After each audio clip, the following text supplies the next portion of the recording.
So welcome guys second part में। तो इस पार्ट में हम लोग मेनली हमारा फोकस है इन सी एस एस चीज़ों पे। तो ऑब्वियसली हम लोग ये सी एस एस को लिखने वाले नहीं हैं, हम ये सारे सी एस एस को वन बाय वन लिखेंगे नहीं, हम सिर्फ इस पार्ट में देखेंगे कि उसको टाइमलाइन से कैसे कंटिन्यू कर सकते हैं।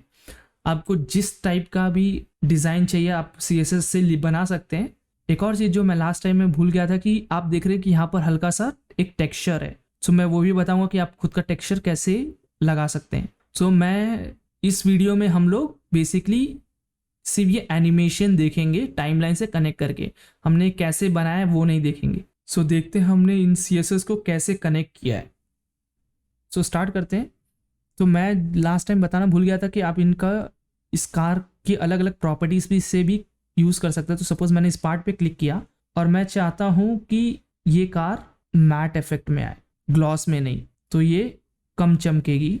अगर आपने रफनेस वैल्यू इंक्रीज़ कर दिया तो, अगर आप लो करते हैं तो वो शाइनीनेस बढ़ जाएगा। तो आप रफनेस और मेटलनेस वैल्यू के साथ भी खेल सकते हैं और अलग अलग मैप भी यूज़ कर सकते हो। सपोज़ मेरे को मैप यूज़ करना है कि मेरे पे रेड कलर नहीं चाहिए, मेरे को कुछ अपना मैप चाहिए, तो मैं सबसे पहले क्या करूँगा, इसका कलर वाइट कर दूंगा और वाइट में काफ़ी बेटर दिखती है वैसे। सो मैं क्लिक करूँगा इस मैप पे, सेट पे, और जहाँ पर भी मैंने अपने मेरे पास कोई भी टेक्सचर या कोई भी इमेज आपके पास है तो आप उसको यूज़ कर सकते हैं। तो सपोज़ मेरे पास ये ब्राउन कलर का लेदर है तो मैंने इस पर ये अप्लाई कर दिया और ये यूज़ हो रहा है। सो अब ये आप सोच रहेंगे कि यार ये अच्छे से दिख नहीं रहा है, ये लेदर ये इसलिए नहीं दिख रहा है क्योंकि ये मॉडल अनरैप्ड नहीं है। तो आपको अगर आपको ब्लेंडर या कोई भी 3D सॉफ्टवेयर का नॉलेज होगा तो आपको पता रहेगा कि कोई भी मॉडल को हमें अनरैप करना पड़ता है। तो ये मॉडल अनरैप्ड नहीं है इसलिए ये अच्छे से नहीं दिख रहा है, बट फिर भी ये काफ़ी बेटर दिख रहा है अगर आपने कोई भी टेक्सचर यूज़ किया तो। सिमिलरली मैं कुछ और टेक्सचर देखता हूँ, ग्रीन कलर का टेक्सचर डाला तो ऐसा लग रहा है मैंने कलर ही चेंज किया है क्योंकि ये अनरैप नहीं है।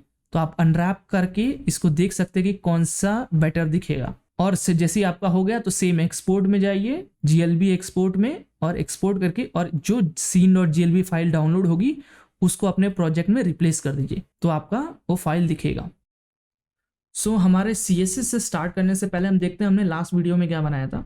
सो हमारी कार यहाँ पर लोड हो रही है और ये लोड होती है, इससे पहले हमारा एक लोडिंग एनिमेशन, तो मैं रिफ्रेश करता हूँ तो हमें हमारा लोडिंग एनिमेशन दिखेगा और ये जैसे ही कंप्लीट होगा फिर हमारा लोडिंग जो कंप्लीट जो रैपर है वो मूव हो जाएगा साइड में और फिर हमारी कार दिखेगी।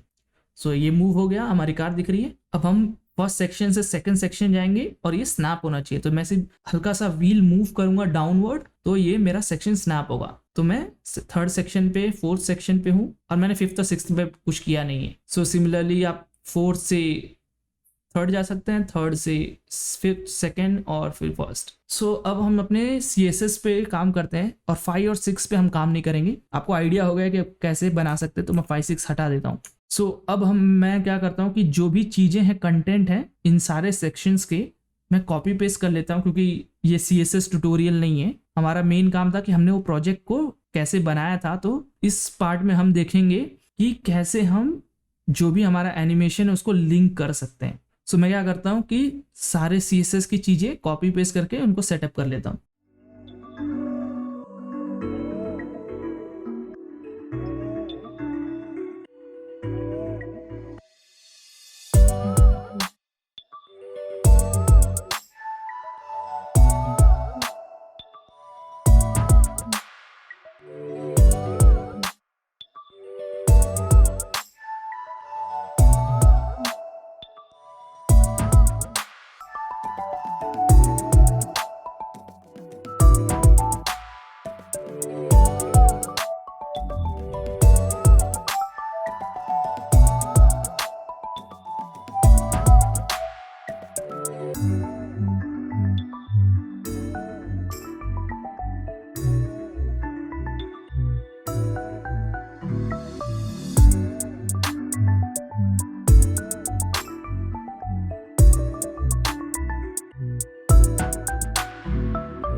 तो हमारा ये CSS रेडी हो गया है। सो मैं स्क्रॉल करके देखते हैं कि क्या क्या है।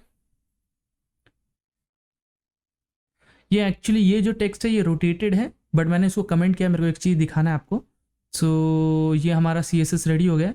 और हमारे CSS में जो जो चीज़ें मैंने कमेंट की हैं वो क्या है कि स्टार्ट से जाते हैं, ठीक है। सो मैंने क्या किया है, सेक्शन कंटेनर 2 में मैंने फर्स्ट आइटम को जो रोटेट मैंने दिखाया है वो रोटेटेड है, उसका ट्रांजिशन कुछ ऐसा दिखेगा और ओपेसिटी 0 रहेगी बाय डिफ़ॉल्ट, मतलब वो गायब रहेगा। जब भी हम उस सेक्शन पे आएंगे तब वो दिखेगा और हम ये करेंगे GSAP से। सो ट्रांजिशन वो रोटेट कर देंगे -90 और उसको x डायरेक्शन में मतलब उसको y डायरेक्शन में मूव कर देंगे -450 तक।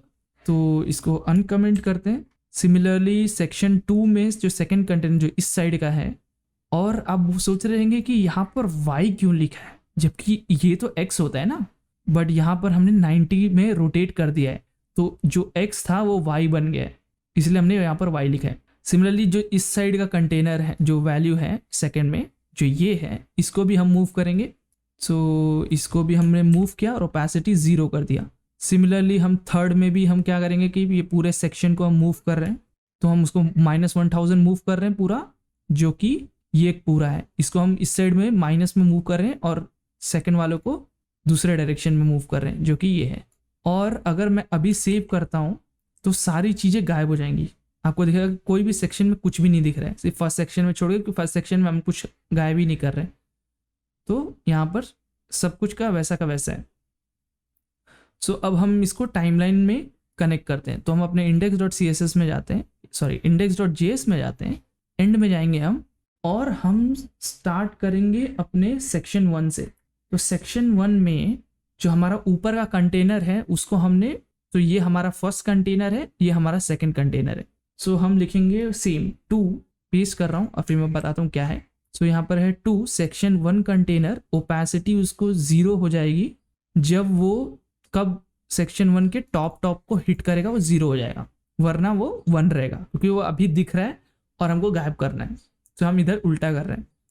सो ये यहाँ पर ऐसा हो जाएगा। सिमिलरली जो सेकंड चीज़ है, उसका जो सेकंड कंटेनर है वो भी, उसको भी हम वही करेंगे, वो गायब हो जाएगा जैसे ही वो सेकंड को हिट करेगा। तो हम इसको सेव करते हैं और इसको लोड होने देते हैं।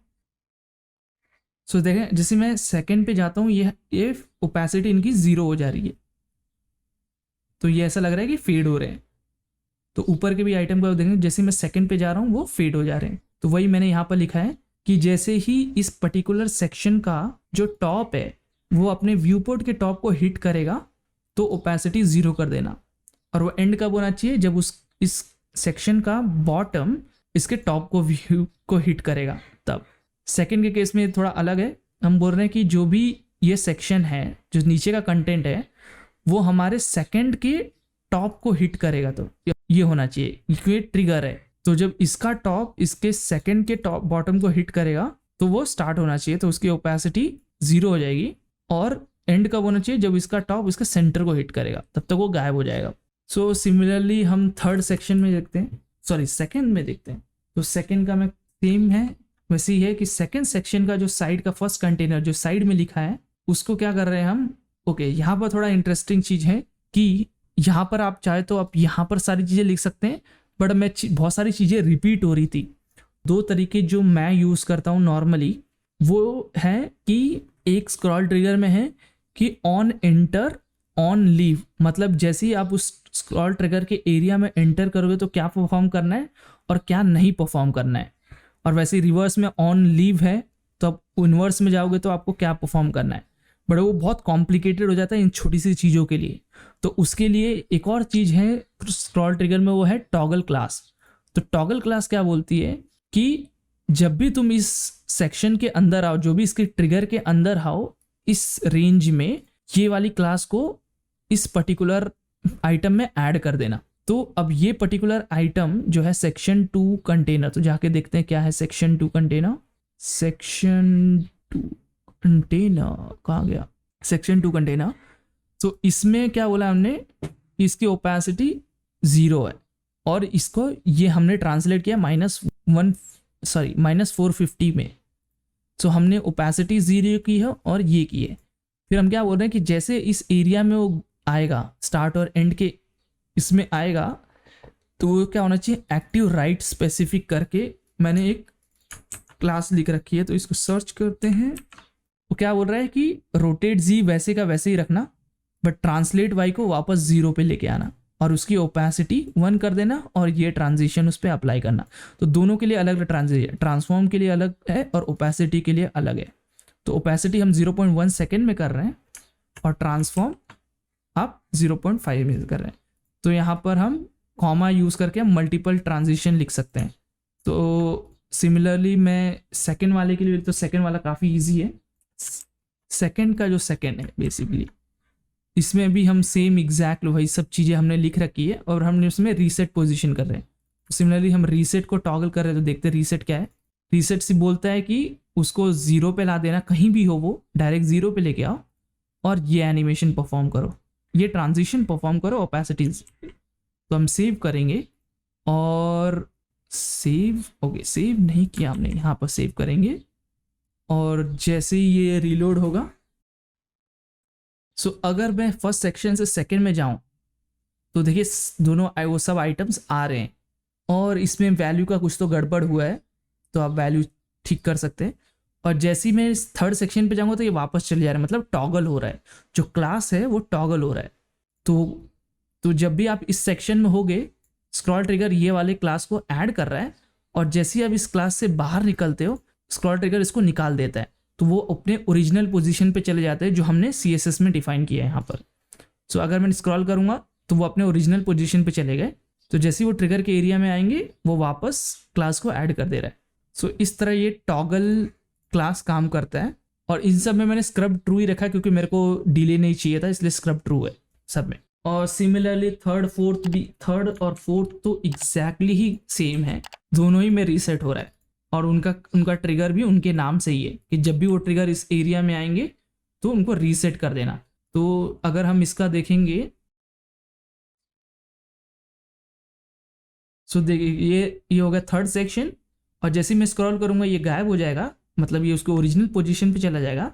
तो जो हमने क्लास इस ऐड किया इसको यहाँ पर लाने के लिए वो टॉगल हो रही है। और सिमिलरली जो अभी नीचे वाला जो फोर्थ सेक्शन है उसका जो आइटम है वो बाहर है कहीं पे, अब उस बाहर से उसको लाने के लिए हम वापस ये क्लास को टॉगल कर रहे हैं। तो देखिए ये वापस आ गया और सिमिलरली हम ऊपर जाएंगे तो वो वापस सेम होता है, टॉगल हो रही हैं क्लासेस। अब यहाँ पर हमने एक बटन डाला है तो हम एक छोटा सा फंक्शन लिखेंगे, तो स्टाइल में जाएंगे और बाहर यहाँ पर लिख सकते हैं, इसके नीचे हम लिखेंगे document.query selector button footer for each, मतलब जितने भी बटन फुटर हैं उसके हर एक आइटम के लिए हम इसको पहले क्लोज करते हैं।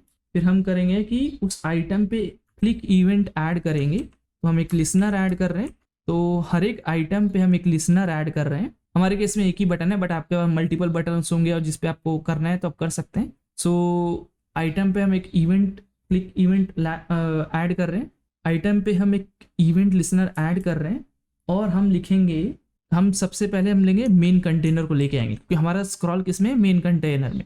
तो मेन कंटेनर में लेके आएंगे और जैसे ही वो स्क्रॉल होगा तो हम लिखेंगे कंटेनर ऑफ 0.scroll2 और वो स्क्रॉल क्या होना चाहिए, टॉप 0 लेफ्ट 0 पे, मतलब ऊपर चला जाना चाहिए। तो वो होना चाहिए टॉप 0 लेफ्ट 0 और स्मूथ होना चाहिए बिहेवियर। तो ये छोटा सा फंक्शन है उस बटन पे। सो टेस्ट करते हैं। सो एंड में जाते हैं और जैसे मैं इस बटन पे क्लिक करूंगा स्क्रॉल होके वो टॉप पे चला जाएगा। सो ये रहा हमारा कंप्लीट ट्यूटोरियल इस प्रोजेक्ट के लिए। अगर आपको पसंद आए तो लाइक कीजिएगा, नीचे कोई भी इशू हो कमेंट बॉक्स में नीचे पूछ लीजिए, मैं वहाँ बता दूंगा या आने वाले वीडियो में उसका सॉल्यूशन बता दूंगा। मैं इस प्रोजेक्ट का कोड डिस्क्रिप्शन में डाल दूंगा, सो आप वहाँ से देख के इसको रेफ़र कर सकते हैं अपने खुद का प्रोजेक्ट बनाने के लिए।